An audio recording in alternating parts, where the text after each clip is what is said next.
May the words of my mouth and the meditations of our hearts be always acceptable in your sight, O Lord, our strength and our Redeemer. Amen. The book of Hosea is a multi-level chronicle of lovers' quarrels. The quarrel seems to be between Israel and Yahweh. Hosea certainly denounces the worship of gods other than Yahweh. He compares Israel's abandonment of Yahweh to a woman being unfaithful to her husband. And in chapters 1 through 3, the story of a relationship between Hosea and his unfaithful wife Gomer is seen as a metaphor for the relationship between Yahweh and his unfaithful people. But if you pay attention, if you look closer, it turns out the quarrel is really a quarrel within God, between God standing in the place of a lover or husband outraged by Israel's idolatry, determined to punish her, and God as a loving parent, abandoned by his children who are lost and need to be healed. It all comes to force in verse 8. Mine heart is turned within me. My repentings are kindled together. My repentings are kindled together. This is a debate within the heart of God. God's demand, spoken through the prophet, is for a generous, mutual love, unlike the love of idols. So, how should we, in this time, in this place, imagine what an idol is, or what idolatry consists in? Are idols some vast, tall figures like Kali in the scene from Indiana Jones and the Temple of Doom, presiding over sacrifices of people to the accompaniment of drums? And idolatry. Is idolatry the kind of ritual worship of such images? If that's what idolatry is, then idolatry and idols are a problem for people over there. People who are not like you or I, who certainly would not worship an image or made of stone. Idolatry is something those alien others do. They're a threat to our purity. And in the book of Joshua, you certainly get a full dose of what that way of thinking leads to. In the book of Joshua, the people of Israel are told, go forth, conquer all of Canaan, and by the way, tear down all the shrines and kill all the people.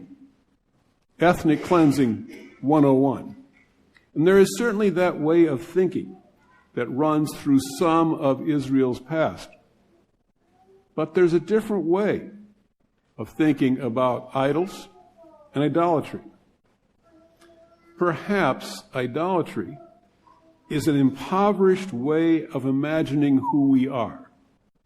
A way that imagines ourself, or our tribe, or our nation in terms of power and wealth to justify saying, myself, my tribe, is worthy of worship. For an idolater, possessions, things we can see, touch, and feel, like Smaug's hoard in Tolkien's The Hobbit, or Scrooge McDuck's money bin in DuckTales, these are outward and visible signs that they are superior. The one who has all the gold or all the money in the bin must be recognized, admired, and feared by others. But in fact, as Jesus says in the parable we just heard today, identifying with power or wealth is an outward and visible sign of an inner, impoverished, empty self. Smaug and Scrooge truly are both idolaters. They haven't heard the Song of Mary. In the Magnificat, she sings, God has scattered the proud in the imagination of their hearts. The problem isn't over there. It's right here, in the imagination of the heart. Now, the contrast between Smaug, a dragon, and Scrooge, a duck, seems rather stunning. but it may help us think about how to deal with idols and idolatry. If idolatry is something outside of myself, if an idol is some monstrous, dangerous beast, the temptation is going to be, what we need is someone like Bard the Bowman to kill the dragon with his magic black arrow. In other words, the way to deal with a violent idol is through violence. But perhaps there's a more helpful way of imagining what an idol is. Perhaps idolatry is not about gigantic, dangerous beasts, but about the way we inhabit desert places, inner loneliness and emptiness, which are captured well in Robert Frost's poem, Desert Places.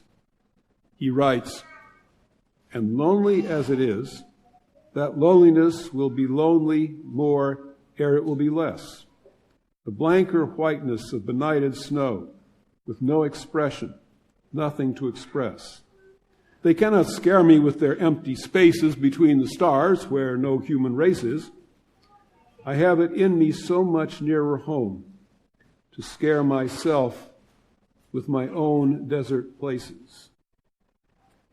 Smog and Scrooge, however different they may be in the imagination, are equally alone, solitary, and deluded. Scrooge says, "Since I have all this money, not only am I the wealthiest duck in town, I am the smartest, best duck in town." That is, when I'm not busy diving into my money, something I don't, by the way, advise, you'd get a concussion. Only Scrooge can dive in his bin. Scrooge believes himself to be a self-made duck. But like Scrooge and Smog are actually not in control of possessions. The possessions are in control of them. Smog spends all of its time worrying about someone stealing something from his hoard. Scrooge, more comically, worries about the dreadful Beagle Boys who are always trying to burrow into his money bin. Neither of these creatures is ever able to step apart from thinking about their hoards. Jesus, in the parable we have just heard, says, "The one who does that is a fool." Now, in reading from Hosea today, there's another path, another way of thinking about who we are and where we are. We're not proud rebels attacking God, nor are we adulterous beings defiling God. No, we're children. We're children who have lost their way because they've been attracted by bright, shiny things. And because they're attracted by bright, shiny things, they've gone off the path. They no longer can find the path home. The message of the prophet is we don't need to remain lost in the desert of our own imagining. God has found, is finding, and will find again and again to bring us home. Hosea's image of God as a loving parent seeking to restore relationship with his confused and clueless children can reshape our imaginations if we let it.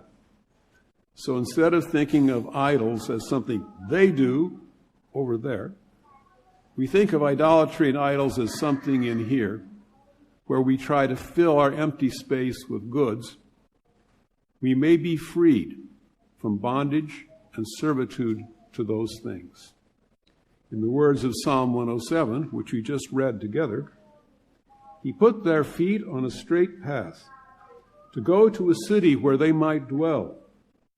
Let them give thanks to the Lord for his mercy and the wonders he does for his children. For he satisfies the thirsty and fills the hungry with good things.